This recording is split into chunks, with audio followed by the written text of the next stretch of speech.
Hello, genealogists. It's Craig again with Just Genealogy, and today is Book Sunday.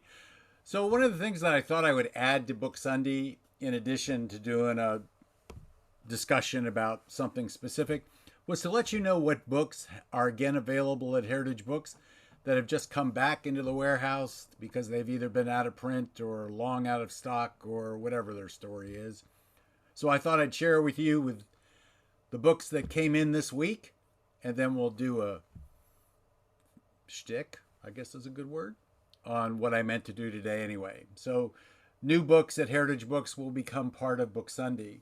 So the first one is a brief review of the settlement of Upper Ontario by Mcleod. This deals with the United Empire Loyalists and their settlement of Ontario.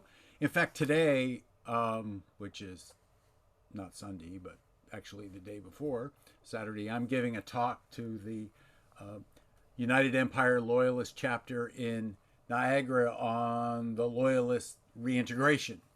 So I thought about bringing these books back into print just for them.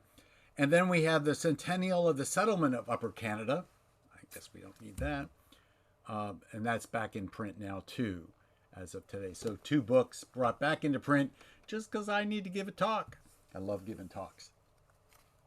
One of our an author who's been with us for decades, Betty Jewell Durbin Carson, has done a book on Durbin DNA, which is new. And then Alan B. Hamilton, who is constantly writing about Northampton County, Virginia, has come out with a personal property tax list for 1851 to 1862, which is actually part of a series of tax lists that he's created for that county. Wesley Peppinger, at the request of Barbara Vines Little, came out with a Prince George County, Virginia Order Book 1714/15 to 1720/1. If you don't understand why they're slashed, I'll create a talk on that at some time in the future and explain it to you. This supplements the work done by Sparacio, which did not include these years. So those are the new books at Heritage Books. The new books at Heritage Books. There's a ring to that. I don't think I want to create a separate segment on just what's new at Heritage Books. So what we'll do is I'll collect them during the week and put them, bring them all together.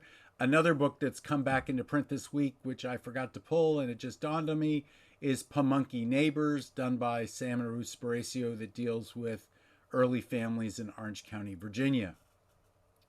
So that said, let's get into what I really wanted to talk about today. Not that I don't mind talking about books anytime.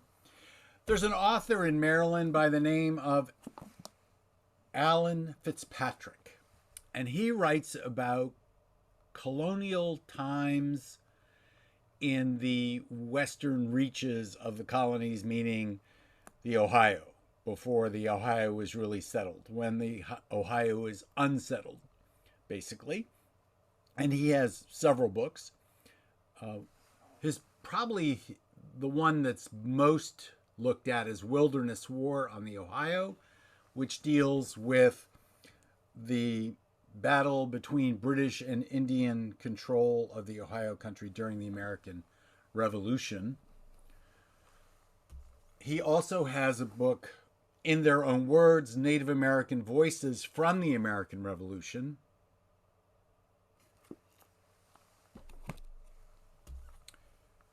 Captives and Kin in the Ohio Country, which is the untold story of what happened to hundreds of captives taken by Indians during the 40 years of war on the colonial frontier. So it's sort of an adjunct to what we see as some of the French and Indian War captive narratives from Pennsylvania and from New England.